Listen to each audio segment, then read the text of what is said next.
اور آپ یہ کہنے کی کوشش کر رہے ہیں کہ اصل میں مسئلہ یہ ہے کہ وہ جتنی ریگولرلی ان کو رپورٹس بھیجنی چاہیے وہ اتنی ریگولرلی رپورٹس نہیں بھیج رہے. جی دو چیزیں ہیں نا کہ نہ تو رپورٹ آئی ہیں نہ ان کی بیماری کے متعلق کو پتہ لگا ہے کہ کیا ان کی بیماری تھی ایسی اور وہ کیوں 4 ہفتوں کے بعد واپس کیوں نہیں آئے ہیں. ان کی تقاریر دیکھیے, انہوں پاکستان کے خلاف جس قسم سے وہ وہاں پہ ویڈیو لنک کے اوپر انہوں نے جیسی بات چیت کی ہے, جو گفتگو کر رہے ہیں اور جو ان کا جیسے کھانا کھا رہے ہیں ویڈیو وغیرہ آتی نہیں ہے یہاں پر. نہیں ہو سکتا نا. نہیں, میں آپ کو بات کر رہا ہوں کہ ان کی تمام اس دوران میں ان کی ایکٹیویٹی جو سامنے آ رہی ہیں اس سے بیماری کی وہ کیفیت تو کہیں نظر نہیں آتی ہے جو پاکستان میں دکھائی جا رہی تھی. تو اس لیے یہ ضروری ہے کہ اب ایک کانوکٹ ہے نا, دیکھیے he is not a free citizen. ایک کانوکٹ یہاں سے گئے ہیں اور ایک پرٹیکولرلی ہیومینیٹیرین بیس کے اوپر ان کو بھیجا گیا کہ یہ اپنا ٹریٹمنٹ کروا لیں گے. اب ٹریٹمنٹ نہیں ہو رہا ہے اور الٹا وہ جو ہے وہ دوسری حرکات میں وہ لگ گئے ہیں اور اس کی وجہ سے یہ عدالت کی جو ساکھ ہے پاکستان کے عوام کے سامنے, پبلک کے سامنے, وہ بڑی بری طرح سے متاثر ہو رہی ہے. تو ضروری ہے کہ یہ باور کرایا جائے. یہ تو انہوں نے کوئی گارنٹی نہیں دی تھی کہ وہ وہاں جا کے علاج کے ساتھ کوئی اور ایکٹیویٹی نہیں کریں گے. تو یہ تو شاید اس پہ تو نہیں جا سکتے, یا جیسے آپ یہ آرگیومنٹ تو نہیں کر سکتے نا. نہیں, یہ تو نہیں بات ہے. کوشچن تو یہ ہے کہ وہ گئے تھے علاج کے لیے اور علاج کی وہ کیفیت کہ جو یہاں پہ پاکستان میں علاج ممکن نہیں تھا, اس لیے وہ ٹریٹمنٹ کے لیے 4 ہفتے کے لیے ٹائم لے کر گئے. اب وہ ساری چیزیں ان کو بتانی اور دکھانی تو ہے نا. آج 4تھا سال ہے ان کو وہاں پر, 2019 سے اور اس کے بعد 20 آیا اور 21 آیا اور یہ 3را سال ہے.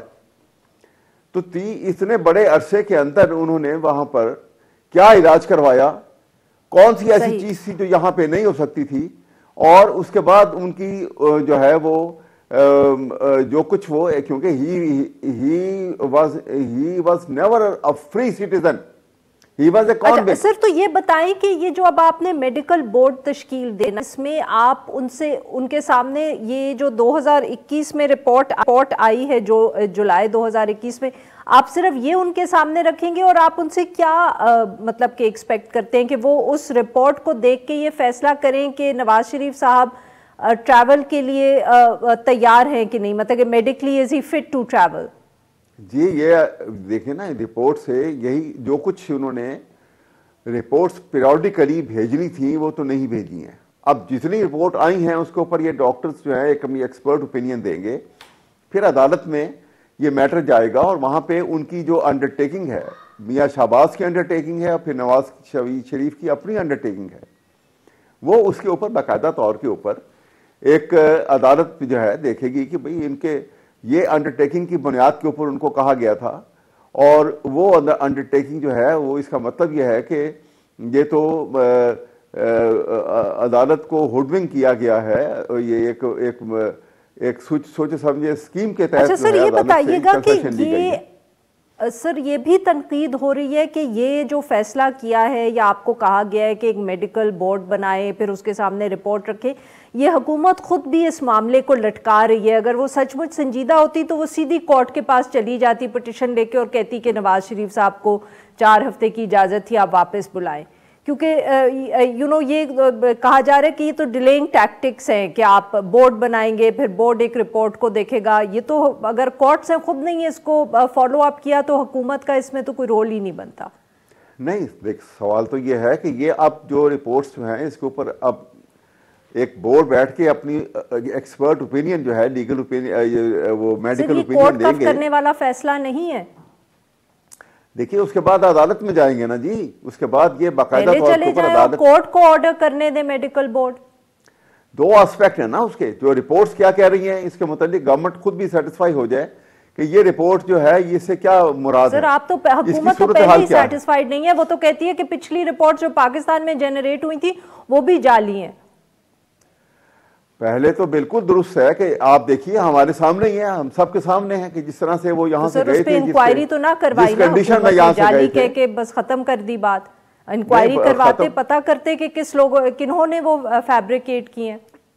اب یہی بات ہے نا کہ جو کچھ وہ یہاں سے کر کے گئے تھے اور وہاں جا کے تو ان کو میاں شہباز نے بھی اور اس کے بعد میاں نواز شریف نے بھی یہ کہا تھا کہ 4 ہفتے کے اندر یہ واپس آئیں گے، اور یہ باقاعدہ پاکستان ہائی کمشنر جو وہاں پر ہیں ان کے ذریعے جو ان کی وہاں جو پیریوڈیکل رپورٹس ہوں گی وہ نوٹرائز ہو کے وہ باقاعدہ دی جائیں گی اور وہ یہاں پر آتی رہیں گی تاکہ ہمیں کورٹس نے مگر ان کا نوٹس نہیں لیا تو آپ اچھا سر یہ بتائیں کہ آپ کا کیا خیال ہے کہ جب اگر یہ بھی اسٹیبلش ہو جائے گا کہ شاید نواز شریف صاحب اتنے بیمار نہیں ہیں، شاید کورٹ اگر یہ بھی یقین کر لے کہ ان کو واپس آنا چاہیے، تو شہباز شریف صاحب کو اس حوالے سے کیا سزا ہو سکتی ہے؟ فالس انڈرٹیکنگ دینے کے اوپر ہی کین بی ڈسکوالیفائڈ. عدالت میں کچھ لوگ کہتے ہیں کہ اس طرح کے کیس کے اندر جو شورٹی دیتا ہے وہ صرف پیسے ضبط ہو جاتے ہیں. نہیں، یہ کوئی وہ ضمانت کی شورٹی تو نہیں تھی نا، یہ تو ایک عدالت میں باقاعدہ انڈرٹیکنگ دی ہوئی ہے، کیونکہ یہ جب یہاں سے جا رہے ہیں تو یہ تو he was going out of the jurisdiction of the court, تو یہ تو تمام کی تمام ذمہ داری انہوں نے اپنے ذمہ لے کے اس انڈرٹیکنگ کے ذریعے، جبکہ اب حقائق سے یہ پتہ لگتا ہے کہ یہ مینوور کیا گیا تھا اور باقاعدہ ان کو معلوم تھا کہ وہ ان کو بھیجنے باہر اور یہ ایک فالس ایک انڈرٹیکنگ دے رہے ہیں and he would never come back. حالات تو ایسا محسوس ہو رہے ہیں نا. آپ کیسے اسٹیبلش کریں گے؟ یہ تو سرکمسٹانسز جو ہیں اور جو کنڈیشنز ہیں وہ اسٹیبلش کریں گی اینڈ عدالت فیصلہ کرے گی اس کے اوپر. سر کیونکہ اس کے لیے تو پھر آپ کو یہ بھی پروو کرنا پڑے گا کہ جو میڈیکل رپورٹس پاکستان میں جنریٹ ہو کے کورٹ میں جمع کروائی گئی تھیں وہ فالس تھی، اور اس کے اندر تو حکومت کے اپنے ڈاکٹر شامل ہیں. ڈاکٹر یاسمین نے بھی کہا تھا کہ وہ رپورٹس جو ہیں وہ صحیح ہیں اور وہ بہت بیمار ہیں، تو اس میں تو خود حکومت کے لوگ بھی پھنس جائیں گے. نہیں، جو بھی پھنسے گا، سوال یہ ہے کہ عدالت ان تمام آسپیکٹ کو باقاعدہ دیکھے. اس کی وجہ یہ ہے کہ عدالت کی ساکھ پہ اثر پڑے گا بہت بڑا. یہ سارے واقعہ جو ہے یہ ایک چھوٹا سا واقعہ نہیں ہے. عدالت سر پھر آپ یہ کہہ رہے ہیں کہ اگر حکومت کے لوگ بھی اس میں پھنستے ہیں، ڈاکٹر یاسمین بھی اگر پھنستی ہیں، تو کوئی بات نہیں، آپ لوگ پھر بھی اس کیس کو پرسو کریں گے؟ بالکل، اس کو یہ عدالت نے فیصلہ کرنا ہے کہ وہ بتائیں گے کہ کیا کہاں پہ کوئی میلافائڈی ہے، کہاں پہ کوئی بونافائڈی ہے. یہ تمام فیصلہ تو خود عدالت کرے گی. یہ تمام حقائق جب ان کے سامنے جائیں گے تو لیٹ دا کورٹ ڈیسائیڈ. بالکل صحیح. بہت بہت شکریہ سر، آپ نے ہم سے بات کی. ناظرین آپ چھوٹا سا بریک، جب ہم بریک سے واپس آئیں گے تو ہم بات کریں گے کوئٹہ کی. اسٹے ود اس.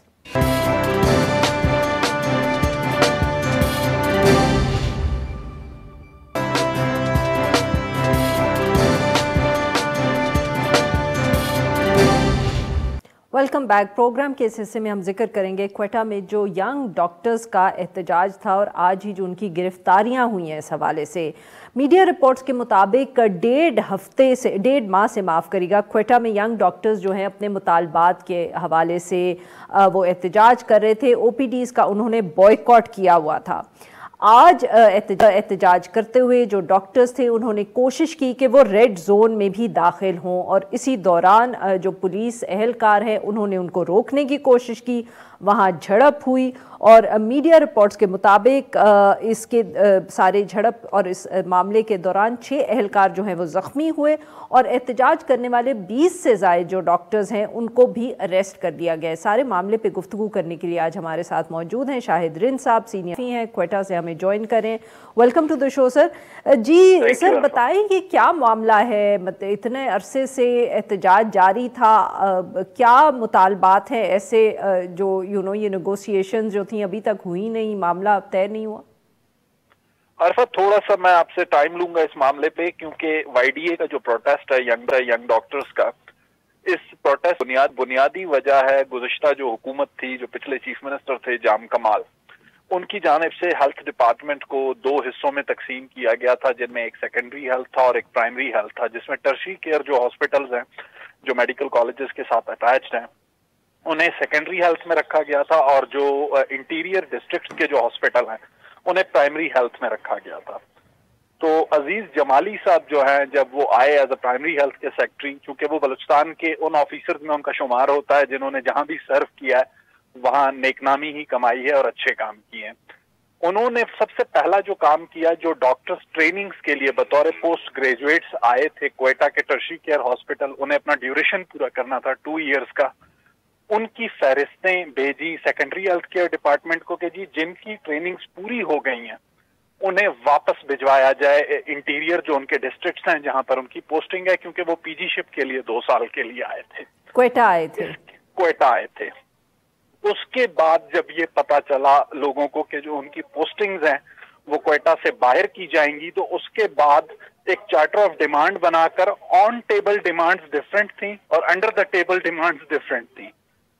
دوسرا جو سب سے بڑا مسئلہ ہے وہ ایک جو موجودہ سیکٹری ہیں نور الحق بلوچ، انہوں نے ماضی میں جب وہ سیکٹری ہیلتھ سے ایک ایکسپیرینس کیا تھا بلوچستان انسٹیٹیوٹ آف نیفرولوجی کا، اس کے ایکٹ میں جو چیزیں رکھی گئی تھیں اس میں سروس ڈیلیوری کو اس طرح کیا گیا تھا کہ جو کام کرے گا اسے پے کیا جائے گا۔ اس میں جو چیزیں کمی بیشی تھیں وہ ایک نیا انسٹیٹیوٹ ابھی کچھ عرصہ پہلے Balochistan institute of child health کے نام پہ بنایا۔ اس میں سروس ڈیلیوری میں جو بہتری آنی شروع ہوئی تو انہوں نے یہ فیصلہ کیا کہ بلوچستان کے جو ہاسپٹلز ہیں ان کو اسی موڈ پر لے جایا جائے، صحیح، جو ان ڈاکٹرز کو سوٹ نہیں کرتا، جو صرف کوئٹہ میں سرو کرنا چاہتے ہیں باقی ہاسپٹلز میں سرو نہیں کرنا چاہتے۔ جس کے بعد انہوں نے ایک پروٹیسٹ لانچ کیا، گو کہ ان کا جو چارٹر آف ڈیمانڈ ہے اس میں جو چیزیں ہیں وہ آن دا ٹیبل کچھ اور ہیں، انڈر دا ٹیبل کچھ اور ہیں۔ اس کے بعد یہ ساری صورتحال پیدا ہوئی، حکومت کی جانب سے بھی معاملے کو مس ہینڈل کیا گیا، یہ مانا جا سکتا ہے۔ حکومت کو ہائی کورٹ واضح معاف کرے گا یا میں آپ کی بات کاٹ رہی ہوں، let me just understand this کہ ایک طرف تو ایشو یہ تھا کہ وہ ٹرانسفرز ان کے ہونے تھے، ان کو بھیجا جانا تھا شہر سے باہر، ان کے لیے یہ شاید ان ایکسیپٹیبل تھا۔ دوسرا، شہر کے اندر بھی وہ جہاں کام کر رہے تھے یا نہیں کر رہے تھے وہاں بھی ان کی ایک پریفرنس تھی انسٹیٹیوٹ کی۔ تو یہ دا ٹیبل اور اوور دا ٹیبل ڈیمانڈز جو تھے اس میں کیا کچھ آتا ہے، ذرا اس کا بھی تو تضاد ہمیں بتائیں۔ دیکھیں، انڈر دا ٹیبل لازمی سی بات ہے، جو ڈاکٹرز نہیں چاہتے کہ وہ انٹیریئر جا کے سرو کریں تو انہوں نے لازمی سی بات ہے آن دا ٹیبل جو ڈیمانڈز رکھی ہیں وہ گورنمنٹ آف بلوچستان کے جو بھی ہاسپٹلز میں جو بھی کمی بیشی ہے، جو بھی کمیاں ہیں انہیں ہائی لائٹ کیا کہ یہ چیزیں نہیں ہیں جس کی وجہ سے ہم سرو نہیں کر رہے۔ دوسرا، کچھ الاؤنسز بڑھانے کا مطالبہ کیا گیا ہے۔ تو حکومت بلوچستان کی جانب سے اب تک کا جو اسٹینڈ ہے وہ بہت واضح ہے کہ گریڈ 17 کے جو دیگر محکمے ہیں، چاہے وہ اسسٹنٹ کمشنر ہو، ٹیچر ہو، ان کی ایک ایوریج تنخواہ 40-45,000 ہوتی ہے گریڈ 17 کا جو آفیسر ہوتا ہے۔ آلدو کہ گورنمنٹ آف بلوچستان کے جو ڈاکٹرز گریڈ 17 میں انہیں 70,000 تنخواہ دی جا رہی ہے۔ اس کے علاوہ کچھ ڈاکٹرز ایڈ ہاک بنیادوں پر ہیوی پیکیجز پر ہائر کیے تھے for 1 year contract health department نے۔ اب وائی ڈی اے کہتی ہے کہ بغیر کسی کمپیٹیٹیو ایگزام کے ان تمام ڈاکٹرز کو ریگولرائز کیا جائے اور اسی پیکیج پہ ریگولرائز کیا جائے جس پہ وہ ہائر ہوئے تھے، نہ کہ جو ایوریج تنخواہیں ہیں۔ جی، یہ انڈر دا ٹیبل ڈیمانڈز ہیں۔ اب آن دا ٹیبل جو ڈیمانڈ ہیں، جو سب سے بڑی چیز جو وائی ڈی اے کو یا ان احتجاج کرنے والے ڈاکٹرز کو پریشان کرتی ہے، وہ بلوچستان انسٹیٹیوٹ آف نیفرولوجی اور Balochistan institute of child health کا وہ ایکسپیرینس ہے جسے کمپنی موڈ میں کیا گیا ہے، جہاں پر ایک بورڈ آف ڈائریکٹرز بنایا جاتا ہے، جہاں پر ایک سینئر ڈاکٹر جو کہ F C P S qualified ہوتا ہے اسے چیف ایگزیکٹو بنایا جاتا ہے، اور جو ڈاکٹرز کی ہائرنگ اینڈ فائرنگ پاور ہے وہ گورنمنٹ سے لے کے اس بورڈ آف ڈائریکٹرز کو دی جاتی ہے جو ریسپانسبل ہوتا ہے اس ہاسپٹل کو چلانے کا۔ تو اس صورت میں ڈیوٹیفل ہونا پڑے گا جو ان کے لیے آسان نہیں ہے، تو دیٹس وائی وہ اس فارمولے کے بھی خلاف ہیں۔ اچھا، تو سر پھر آج اب ایونچولی کیا فیصلہ ہوا ہے، اور کیا حکومت کوئی ان کی بات ماننے کو تیار ہے، یا وہ بھی اپنے پرنسپل سٹینڈ کے اوپر کھڑی ہوئی ہے کہ یہ ڈیمانڈ جو ہیں یہ ایسی نہیں ہے کہ ان کو مانا جائے؟ دیکھیں، حکومت بلوچستان اب تک اس معاملے میں جو بظاہر مذاکرات کے فیز ہیں وہ برائے نام ہیں۔ بلوچستان ہائی کورٹ واضح ہدایات دے چکی ہے حکومت بلوچستان کو کہ جو لوگ کام نہیں کر رہے آپ ان کے خلاف بیڈا ایکٹ کے تحت کارروائی کریں۔ حکومت بلوچستان پتہ نہیں مصلحت کے تحت یا جان بوجھ کر ابھی تک ان ہڑتالی ڈاکٹرز کے خلاف بیڈا ایکٹ کے تحت کوئی کارروائی نہیں کر رہی، جس کی وجہ سے لازمی سی بات ہے جب ان کے خلاف کوئی پرنسپل کارروائی نہیں ہو رہی، نہ ان کی سیلریز روکی جا رہی ہیں کہ 2 مہینے سے وہ سارا سسٹم مفلوج کر کے بیٹھے ہوئے ہیں، تو ان کو مزید شے مل رہی ہے اپنے احتجاج کو وسعت دینے کی۔ اچھا سر، تو پھر یہ بتائیں کہ کیا وجہ آپ کے خیال میں جو آپ کہہ رہے ہیں کہ حکومت گو سلو کی اسٹریٹجی اپنا کے بیٹھی ہوئی ہے؟ کوئی خاص وجہ، کوئی کانٹیکٹس ہیں، یہ زیادہ بہت انفلوئنشل ڈاکٹرز ہیں کچھ اس میں؟ دیکھیں اس میں جو ینگ ڈاکٹرز ہیں، اس میں جو ٹیچنگ کیڈر کے ڈاکٹرز ہیں جو FCPS کوالیفائڈ ہیں یا جنہیں اسپیشلسٹ یا کنسلٹنٹس کہا جاتا ہے، وہ اس احتجاج کا حصہ نہیں ہے، جس کی وجہ سے ہاسپٹل کا سسٹم کسی حد تک تھوڑا بہت چل رہا ہے اور ایمرجنسیز بند نہیں ہوئی. لیکن آج YDA نے ایمرجنسیز بند کرنے کا اعلان کیا ہے. اگر آنے والے دنوں میں ایمرجنسیز بند ہوتی ہیں اور ہاسپٹلز میں بڑے ڈاکٹرز کو بھی جو کنسلٹنٹس لیول کے ہیں، اسپیشلسٹ لیول کے ہیں، اگر انہیں بھی کام سے YDA روکتی ہے تو پھر اس صورت میں ایک کرائسس ایمرج ہوگا اور پھر اس سے گورنمنٹ آف بلوچستان کیسے نمٹے گی یہ دیکھنا پڑے گا. بہت بہت شکریہ سر، آپ نے ہم سے بات کی. نہ پلیں گے ایک چھوٹا سا بریک کو. جب ہم بریک سے واپس آئیں گے تو ہم بات کریں گے اسلام آباد کا جو وہ ہراسمنٹ کا ویڈیو اسکینڈل کا کیس تھا، عثمان مرزا نامی ملزم کے حوالے سے. اسٹے ود اس.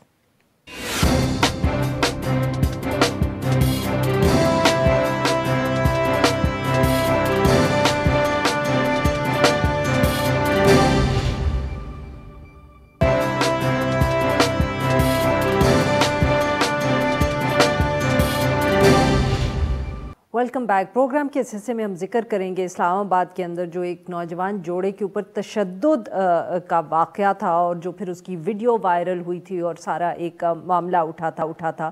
گزشتہ سال جولائی میں سوشل میڈیا پر اسلام آباد میں ایک ینگ جو کپل تھا، لڑکا اور لڑکی، ان کے اوپر تشدد ہوتے ہوئے ایک ویڈیو وائرل ہوئی تھی. اس کے بعد معلوم یہ ہوا کہ مرکزی ملزم جو ہے عثمان مرزا اور اس سمیت اور جو ملزمان تھے ان کو ٹریس کیا گیا، گرفتار کیا گیا اور وہ جو کیس تھا وہ چل رہا تھا. مگر گزشتہ روز عدالت میں جب پروسیڈنگز ہوئیں تو جو متاثرہ لڑکی تھی اس کی طرف سے یہ بیان دیا گیا کہ جو ملزم عثمان مرزا ہے اس سمیت نہ تو اس نے کبھی کسی کو آئیڈینٹیفائی کیا تھا اور نہ ہی تحریری طور پر اس آئیڈینٹیفیکیشن کی تصدیق کی تھی. لڑکی کے بقول پولیس نے یہ سارا معاملہ جو تھا خود بنایا گیا تھا اور وہ اب اس کیس کو پرسو نہیں کرنا چاہتی. اب یہ جو رد عمل آیا آبویسلی اس پہ بھی بہت شور مچا اور آج حکومت کی طرف سے یہ اعلان آیا ہے کہ وہ خود اس کیس کی پیروی کریں گے. تحریک انصاف کی جو پارلیمنٹری سیکریٹری ہیں ملیکہ بخاری صاحبہ، انہوں نے ٹویٹر پہ یہ ایک پوسٹ کیا، بیان دیا کہ اس کیس کے اندر جو شواہد ہیں وہ ناقابل تردید ہیں اور ہر صورت میں وہ اس ملزم کو جو ہے وہ قانون کا سامنا کرنا پڑے گا. اس سارے سلسلے کرنے کے لیے آج ہمارے ساتھ موجود ہیں شکیل قرار صاحب، نمائندہ ہیں ڈان نیوز اسلام آباد. ویلکم ٹو دا شو سر. سر کیا واقعہ ہے؟ ایک دم شور بہت مچا، پھر آبویسلی لوگ جب اریسٹ ہو گئے ملزمان سب بھول گئے، بٹ کل تو یک لگتا ہے ایک دم آؤٹ آف دا بلو لڑکی کی طرف سے یہ بیان آیا. کیا آپ لوگ جو کیس کو فالو کر رہے تھے آپ کو اندازہ تھا کہ کچھ ایسا ہونے والا ہے؟ دیکھیے اس حوالے سے تو اس کے جو پروسیکیوٹر ان کا بھی اسٹیٹمنٹ سامنے آئی ہے کہ وہ بھی آخر وقت تک وہ لا علم تھے اس صورتحال سے اور ان کے مطابق دوپہر تک ان سے رابطہ تھا، لیکن اس کے بعد رابطہ منقطع ہو گیا اور شام کو اچانک اطلاع ملی کہ انہوں نے ایک اور وکیل کے ذریعے اپنا یہ ایفیڈیوٹ کورٹ میں پیش کر دیا. ایک دن پہلے کی آپ بات کر رہے ہیں پروسیڈنگ سے ایک دن پہلے. تو یہ کسی کو بھی علم نہیں تھا کہ ایسا ہونے جا رہا ہے. اندرون خانہ جو کھچڑی پکتی رہی ہے اور اطلاع تو یہ بھی آ رہی ہے کہ لین دین ہوا ہے، لیکن ابھی تک اس کی نہ تصدیق ہوئی ہے نہ تردید ہوئی ہے. تردید نہیں ہوئی تو اس کا مطلب ہے کہ کوئی نہ کچھ معاملہ اس میں ہے. کہ جو ملزمان ہیں انہوں نے کہیں پریشر ڈالا ہے، کچھ بات چیت کی ہے اور معاملہ سارٹ آؤٹ کرنے کی کوشش کی ہے ود لڑکا اور لڑکے کا کیا سٹینڈ ہے؟ کیا اس کی طرف سے بھی کوئی بیان سامنے آیا؟ نہیں، ابھی تک اس کے سامنے سے بیان سامنے نہیں آیا، لیکن اس میں دیکھیں بحث و چھیڑ پڑی ہے. ٹیکنیکل بات اس میں یہ ہے کہ اس میں مدعی پولیس ہے، یعنی اسٹیٹ خود اس میں مدعی ہے. کیونکہ جب یہ وائرل ہوئی تھی ویڈیو تو اس وقت تک نہیں کنفرم تھا کہ اس میں اکیوز کون ہے، لڑکی کون ہے، لڑکا کون ہے اور جو ہراساں کر رہا ہے داڑھی والا وہ کون ہے. یہ تو بعد میں آئیڈینٹیفیکیشن ہوئی. پہلے تو فوری طور پر مقدمہ پولیس نے درج کر دیا اپنی مدعیت میں. پھر اس کے بعد اس جگہ کا اور اس پلازے کا پولیس نے وزٹ کیا اور اس کے بعد انکشاف ہوا کہ یہ فلیٹ اس کا ہے، اس شخص کا ہے. پھر اس کے پولیس گئی I-8 سے اس کو گھر سے گرفتار کیا. اس کے بعد چیزیں کھلتی گئی. پھر اس کے بعد وہ لڑکی اپروچ ہوئی، لڑکا آیا، آئیڈینٹیفائی پہلے ملزم کو کیا اور اس کے بعد اس کپل کو کیا. پھر لڑکی کی سٹیٹمنٹ آئی تھی, اس نے پولیس کو دی تھی کہ ہاں انہوں نے ہمارے ساتھ زیادتی کی ہے اور بلیک میل بھی کرتے رہے, بلکہ بعد کچھ عرصے بعد اس میں بطاخوری کی دفعہ بھی اس میں ایڈ ہو گئی تھی کہ اس نے ہم سے پیسے مانگے تھے, کچھ ہم نے کچھ 5 سے 7 لاکھ روپے دیے بھی تھے عثمان مرزا کو, تو اس کے بعد وہ ایڈ ہو گئی تھی. تو اس میں یہ بات اسے کہہ دینا کہ یہ اسٹیٹمنٹ دے دینا کہ میں جانتی نہیں ہوں, اس سے کیس ختم نہیں ہوتا اور نہ ہوگا. جیسا کہ آج فیڈرل گورنمنٹ نے اس کا اعلان بھی کیا باقاعدہ, پرائم منسٹر کے ہدایت پہ یہ آج اعلیٰ سطح کا اجلاس ہوا تھا, تو اس میں یہ فیصلہ ہوا ہے کہ اس قسم کوئی بھی کیسز ہیں, عثمان مرزا کا کیس مثال بنایا گیا, خواتین کا اور بچوں کا جو بھی ہراسمنٹ کا کیس ہے اس کو جو فیڈرل گورنمنٹ ہے وہ خود اس کو پرسو کرے گی. شکیل صاحب, بٹ یہ کہنا انیشلی کیس کے اندر ہمیشہ ہم یہی سنتے ہیں, اسپیشلی جب بہت زیادہ میڈیا اٹینشن بھی ہوتی ہے کہ جی ہمارے پاس بہت ثبوت ہیں, بٹ ایونچولی پاکستان کے اندر ایسے کیسز کے اندر وٹنسز بہت ضروری ہوتے ہیں, انہی سے بنتا ہے یا بگڑتا ہے. تو یہ اگر سچ مچ لڑکی پیچھے ہٹ جاتی ہے, آپ کے خیال میں کیس پہ کتنا فرق پڑے گا, اور کیا ایویڈنس ہوگا حکومت کے پاس یا پروسیکیوشن کے پاس؟ ویڈیوز ہی ہیں, کوئی اور کمپلیننٹ سامنے آیا؟ کیونکہ obviously شروع میں ہم نے یہ بھی سنا تھا کہ یہ پہلا واقعہ نہیں ہے, شاید اس طرح کی اور بہت سی ویڈیوز فون سے ملیں, اور بھی لوگ تھے جن کے ساتھ یہ رویہ اختیار کیا گیا, تشدد کیا گیا, بلیک میل کیا گیا. کیا کوئی اور لوگ بھی آئیڈینٹیفائی ہوئے؟ کیا انہوں نے گواہی دی؟ ابھی تک ان کے علاوہ کوئی وٹنس تو نہیں ہے, لیکن اس کی سٹیٹمنٹ سے یہ کیس مکمل ختم اس لیے نہیں ہوتا کہ پہلی مرتبہ اسلام آباد پولیس نے وہ ایویڈنس کلیکٹ کیا ہے جو اس سے پہلے لاہور پولیس نے زینب کیس میں کیا تھا, کہ لاہور جو فرانزک لیبارٹری ہے پنجاب کی, اس میں ویڈیو کی ایک ٹیسٹ ہوتا ہے, اس کو کہتے ہیں فوٹوگرامیٹری ٹیسٹ کہتے ہیں. اس میں ہوتا یہ ہے کہ جو فوٹوگراف یا ویڈیو موجود ہو تو اس میں اسی شخص کو لا کے اس کی کمپیوٹر کے سامنے اس کی موومنٹ اور باقی چیزیں وہ کمپیوٹر آٹومیٹیکلی اس کو آبزرو کرتا ہے اور اپنی رپورٹ دیتا ہے کہ ہاں یہ ویڈیو اور یہ شخص ایک ہی ہے, ان میں کوئی فرق نہیں ہے, وہ اس کی باقاعدہ اپنی رپورٹ دیتا ہے. وہ رپورٹ زینب کیس میں پولیس نے بنائی تھی جس پر اس کو سزا بھی ہوئی. یہ فرسٹ کیس ہے عثمان مرزا کا جس میں پولیس نے اس فوٹو گرامیٹری کو استعمال کیا, اور سیکنڈ جو ہے نور مقدم کیس میں بھی ویڈیو کو وہیں اسی لیبارٹری سے اس کی رپورٹ حاصل کی تھی. تو یہ ناقابل تردید ثبوت ہے. خالی ویڈیو ہو جانا, ویڈیو پر پھر سوالات اٹھتے ہیں کہ یہ اس کی فرانزک ہوئی ہے, نہیں ہوئی ہے, جعلی ہے, فیک ہے, ایڈیٹنگ ہوئی ہے, تو وہ اس رپورٹ کے بعد وہ چیز پھر ختم ہو جاتی ہے. نہیں سر, بٹ اس کیس میں اور جن اور کیسز کا آپ نے ذکر کیا, یہ تو فرق ہے نا کہ اس کے اندر جو بھی وکٹم ہے وہ زندہ ہے, اور اگر وہ اپنی ٹیسٹمنی سے ہٹ جاتے ہیں تو پھر صرف ویڈیو کے ایویڈنس آپ کے خیال میں اتنا ہے کہ سزا ہو جائے گی, یا کیا پولیس کو اس وقت کوشش کرنی چاہیے کہ وہ اور کمپلیننٹس بھی ڈھونڈے؟ دیکھیں وہ مطلب کہ ڈونٹ یو تھنک کہ یہ اس کیس میں تھوڑی سی ایک وہ رہ گئی ہے کہ اگر اور ویڈیوز بھی ہیں, اگر یہ ملزمان جو ہیں یہ ان کا نہ پہلا جرم تھا اور نہ آخری تھا, تو اور کمپلیننٹس ڈھونڈنے کی کیوں نہیں پولیس نے کوشش کی؟ اس سے کیس بلکہ مضبوط ہوتا. لیکن ابھی تک کوئی ایسی ایویڈنس, اس کا موبائل کا فرانزک ہوا تھا, اچھا, اور ایسی ویڈیوز نہیں ملی ہیں, لیکن یہ صرف خبر ہی تھی جو آئی تھی اخباروں میں. لیکن یہ جو میں بات کر رہا ہوں اس کی رپورٹ کی, فوٹوگرامیٹری رپورٹ, اس پہ وہ انف ایویڈنس ہے, یہ چیلنج نہیں ہو سکتا. وہ اس لیے کہ یہ پہلے بھی پروف ہو چکا ہوا ہے. اب وہ لاکھ لڑکی اپنے اسٹیٹمنٹ دے کہ میں اس کو جانتی نہیں, ملی نہیں ہوں, لیکن اس سے ثابت ہوتا ہے. پھر اس کے علاوہ اس کی اپنی موبائل کی لوکیشن بھی وہاں پہ آ رہی ہے, وہ ایک چند گھنٹے کی, تو وہ کیسے اس سے منحرف ہو سکتی ہے؟ اس خالی اسٹیٹمنٹ دینے سے ایویڈنس چینج نہیں ہو سکتا. اس میں اس ملزم کو ہاں یہ ہے کہ جو ایکسٹریم پہ اس کو پنشمنٹ ہو سکتی تھی وہ شاید نہ ہو, لیکن یہ نہیں ہو سکتا کہ مکمل طور پر بری ہو جائے اس رپورٹ کے بعد. اور لڑکی کی موبائل کی لوکیشن, لڑکے کی موبائل کی لوکیشن, پھر لڑکی آپس کی موبائل کی جو کمیونیکیشن تھی کالز کی اور ایس ایم ایس کی, تو سارا وہ ریکارڈ ہے. اچھا شکیل صاحب, یہ بتائیں کہ یہ جو اس طرح کی اطلاعات آ رہی تھیں کہ شاید کوئی معاملہ سارٹ آؤٹ کرنے کی کوشش کی گئی ہے, کچھ لوگوں نے الزام لگایا کہیں یا قیاس رائی کی کہ کوئی پیسے بھی دیے گئے ہیں, کیا یہ ایک ایسا معاملہ ہے جس میں قانون کچھ کر سکتا ہے؟ کیا پولیس اس معاملے کو دیکھے گی, یا ابھی صرف فوکس یہ ہے کہ جو ملزمان ہیں ان کو سزا دلوانی ہے؟ دیکھیں فیڈرل گورنمنٹ کا یہی فوکس ہے کہ اس عثمان مرزا کیس یا اس نوعیت کے جو بھی کیسز ہیں, خواتین بچوں کو ان کو پراپر اس کو پروسیکیوٹ کیا جائے گا, اور جو ایویڈنس ہے اس کی بہاف پر ملزمان کو عدالت سے سزا دلوائی جائے گی. اس کیس میں بھی یہی صورتحال ہے. فیڈرل گورنمنٹ اعلان کر چکی ہے کہ وہ اس کو پروسیڈنگ میں جائے گی اور باقاعدہ طور پہ اس کو لے کے چلے گی. اس کے بیان کے بعد لڑکے کا بیان بھی سامنے آنا ضروری ہے. لڑکے کی کیا لڑکا کیا پولیس جو ہے وہ یا پروسیکیوشن جو ہے ان کا اس وقت کوئی کانٹیکٹ ہے لڑکے کے ساتھ یا وہ بھی؟ جی بالکل ہوتا ہے, بالکل ہوتا ہے, اس کے بغیر تو ممکن نہیں ہوتا. نہیں کیونکہ آپ کہہ رہے تھے نا کہ لڑکی نے فون بند کر دیا, اس کے بعد پتہ چلا اس نے دوسرا لائر ہائر کر دیا. کیا لڑکے سے اس کے اس سارے واقعے کے بعد کیا پروسیکیوشن کی سے بات ہوئی ہے؟ کیا ان کو یہ گارنٹی؟ ابھی تک کوئی بات چیت ان کی نہیں ہوئی, نہ تصدیق ہوئی ہے, لیکن یقیناً پروسیکیوشن کریں گے. اور اس کے بعد جو پیسوں کی بات آ رہی ہے, جو ایک الیگیشن لگ رہا ہے, تو میں نے پہلے کہا کہ وہ اس کی باتیں آ رہی ہیں لیکن ابھی تک تردید نہیں آئی. اور جس بات کی تردید نہ آئے تو اس کا مطلب ہے اس میں کچھ نہ کچھ اس میں سچائی ہے.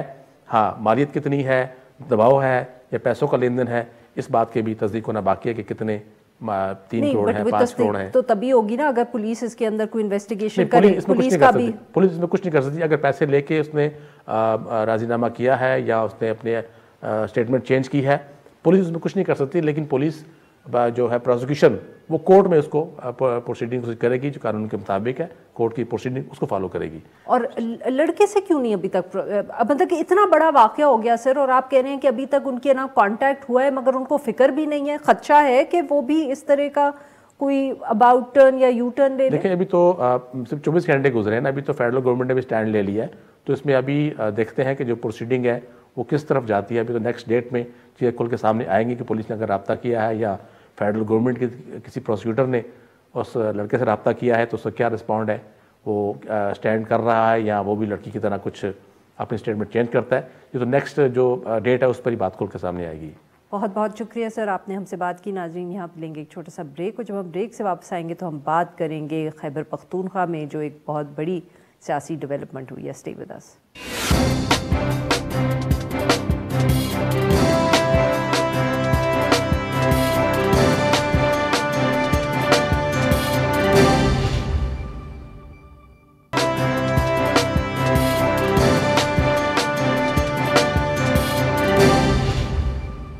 Welcome back. پروگرام کے آخری حصے میں ہم ذکر کریں گے خیبر پختونخوا میں جو وزیر دفاع پرویز خٹک صاحب ہیں, ان کے 2 بھانجوں نے نواز لیگ جوائن کر لی ہے. میڈیا رپورٹس کے مطابق جو 2 بھانجے ہیں پرویز خٹک صاحب کے, بلال خٹک اور جلال خٹک, انہوں نے آج نواز لیگ میں شمولیت کا اعلان کر دیا گیا ہے. اور جو نواز لیگ کے صوبائی صدر ہیں امیر مقام, انہوں نے اس موقع کے اوپر دونوں کو ویلکم کیا پارٹی میں. اس سے پہلے پرویز خٹک صاحب کے ہی ایک اور جو بھانجے ہیں, انہوں نے نومبر 2021 میں پاکستان پیپلز پارٹی جوائن کی تھی, اور گزشتہ ماہ جو بلدیاتی انتخابات ہوئے تھے تو ان کا مقابلہ پرویز خٹک صاحب کے صاحبزادے اسحاق خٹک سے ہوا. احد خٹک جو تھے وہ ہار گئے یہ الیکشن. اور یہ بھی ایک بہت اہم بات ہے کہ یہ ساری جو ان کی اپنی فیملی کے لوگ مختلف پارٹیز کو جوائن کر رہے ہیں, یہ ایک ایسے وقت میں جوائن کر رہے ہیں جب خود بلدیاتی انتخابات میں پاکستان تحریک انصاف کی شکست کے بعد خیبر پختونخوا کے جو صوبائی صدر ہیں وہ جو ہیں پرویز خٹک صاحب بنائے گئے ہیں. اس حوالے سے گفتگو کرنے کے لیے ہمارے ساتھ موجود ہیں محمود بابر صاحب. یہ ایک سینئر صحافی ہیں, پشاور میں ہی بیسڈ ہیں. ویلکم ٹو دا شو سر. سر کیا معاملہ ہے, پاکستان تحریک انصاف کی کوئی بہت ہی حالت خراب ہے پاکستان خیبر پختونخوا میں کہ پرویز خٹک صاحب کے خاندان کے اتنے لوگ, کوئی پی پی پی میں جا رہا ہے, کوئی پاکستان مسلم لیگ نواز میں؟ نہیں, میرا نہیں خیال کہ اس کا تحریک انصاف کے ساتھ کوئی تعلق ہے. اس کا یہ جو ایک پیورلی ایک خاندانی مسئلہ ہے, اور خاندانی مسئلہ اس لیے ہے کہ یہ پرویز خٹک صاحب کی چھوٹی بہن ہے, تو ان کے بیٹے ہیں دونوں, اور ان کا آپس میں جائیداد کا تنازع چلا آ رہا تھا. اور یہ میرا خیال ہے کہ کبھی تحریک انصاف کا حصہ نہیں رہے. لیکن ایک بات ضرور ہے کہ پرویز خٹک صاحب کا پورا خاندان اس وقت پارلیمنٹ میں اور اسمبلیوں میں پرویز خٹک صاحب اس طرح اتنا سب لوگوں کو لے کے آ گئے ہیں کہ اب اگر ان کے گاؤں دیہات میں بھی کوئی کہیں کسی اور پارٹی میں جاتا ہے تو لوگ اسے پرویز خٹک صاحب کی ایک مشکل سمجھنا لگ جاتے ہیں. میرا خیال ہے کہ ایسا نہیں ہے. ان کے جو یہ دونوں لڑکے گئے ہیں تو ان کے والد 2013 اور 2018 میں یہ لوگ جو ہیں مختلف پارٹیوں کے ٹکٹ سے الیکشن لڑتے رہے ہیں, اور ان کے ساتھ تحریک انصاف کا اس طرح کا معاملہ نہیں تھا.